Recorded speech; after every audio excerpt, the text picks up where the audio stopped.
Hello everyone, welcome back to the new blog. So आज आहे 4th of Feb 2026 आणि माझी नायसा झाली आहे 2 years ओल्ड.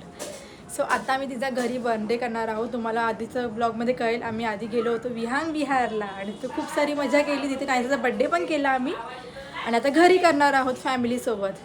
सो आम्ही काय काय करत आहोत तुम्हाला सगळं काही दाखवते. So stay tune. So guys, आम्ही असं छोटंसं डेकोरेशन केलं आहे जे की माझ्या बहिणीने स्पेशली केलं आहे. So thank you Deepika.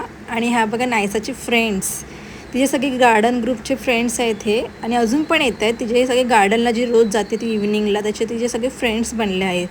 सो ते खूप आले होते आणि ती खूप खुश होती माझी पोरगी.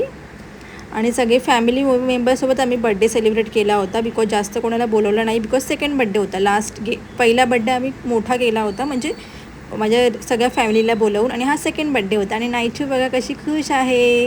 हे सगळ्या तिची दीदी आहे, ती सगळ्यात छोटी आहे. आणि ती जो गार्डनला जाते त्याच्यासोबत ते लोक म्हणजे दीदीच आहेत, त्याच्या सगळ्या दीदी आणि ताईच बोलते आणि बाबू.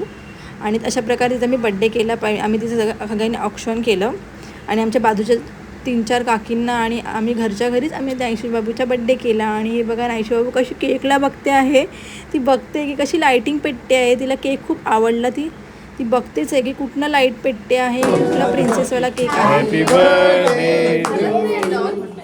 Happy birthday to Naisa. Happy birthday to you. So आम्ही सगळ्यांनी तिचं ऑक्शन केलं आणि त्याच्यानंतर सगळ्यांनी तिला गिफ्टसुद्धा आणले होते आणि ती खूप खुश होती. आणि मी आणि नायसानी कसं मॅचिंग ड्रेस घातले आहेत. सो जर तुम्हाला आमची ड्रेसची लिंक पाहिजे असेल तर मला कमेंट करा, मी तुम्हाला नक्की शेअर करेल.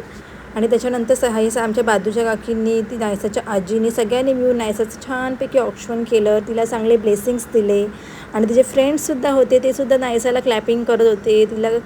तिला खूप छान हॅपी करत होते. आणि ही माची बघा किती खुश आहे. माची तर खूप काय करते. खूप सारे गिफ्ट्स आणले होते. आणि पप्पासुद्धा होता. पप्पासुद्धा स्पेशली आला होता नायसूच्या बड्डेसाठी. सो आम्ही सगळ्यांनी मस्तपैकी फोटोज काढले, व्हिडिओज काढले. त्याच्यानंतर केक कटिंग केला आणि सगळेजण होते. आणि केक कटिंग केल्यानंतर नायसा खूप हॅपी होती, बिकॉज तिला केक खूप आवडला होता आणि खूप छान केक होता. सो केकची पण लिंक हवी असेल तर तुम्ही मला सांगा. मी जी काही माझी फ्रेंड आहे ती होममेड केक बनवते, खूप सुंदर असा केक बनवते. आणि त्याच्यानंतर आम्ही सगळ्यांनी केक खाल्ला आणि त्याच्यानंतर नायसासोबत थोडा डान्स केला तिच्या दीदीसोबत. आणि आम्ही टी व्हीवरती गाणं लावलं आणि थोडा डान्स केला आणि तिला जरा हॅपी करायचं ट्राय केलं. त्याच्यानंतर सगळ्या दीदींना आम्ही गिफ्ट्स वाटले, जे की रिटर्न गिफ्ट्स होते. आणि त्यांनीसुद्धा तिच्यासाठी छोटे गिफ्ट्स आणले होते. आणि नायसा खूप खुश होती. आणि नायसाचं असं होतं की मी गिफ्ट्स देऊ का, मला कोण गिफ्ट्स देतं आहे, अशी सगळ्यांना बघत होती. सो तिलासुद्धा खूप सारे गिफ्ट्स भेटले होते. So thank you everyone for lovely gifts.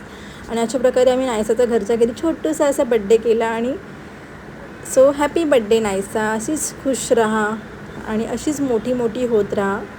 आणि मम्माला त्रास बिलकुल देऊ नकोस. आणि बाजूच्या काकीने पण तिला खूप छान गिफ्ट्स आणले होते. ऑलवेज त्या काकी माझ्या बाबूसाठी काही ना काहीतरी गिफ्ट्स आणतातच. सो थँक्यू सो मच काकी. आणि अशा प्रकारे आम्ही नायशूच्या छोटूशा बड्डे केला. त्याच्यानंतर आम्ही वेनसडे असल्यामुळे संध्याकाळी आम्ही डिनरमध्ये होती बिर्याणी आणि चिकन रस्सा.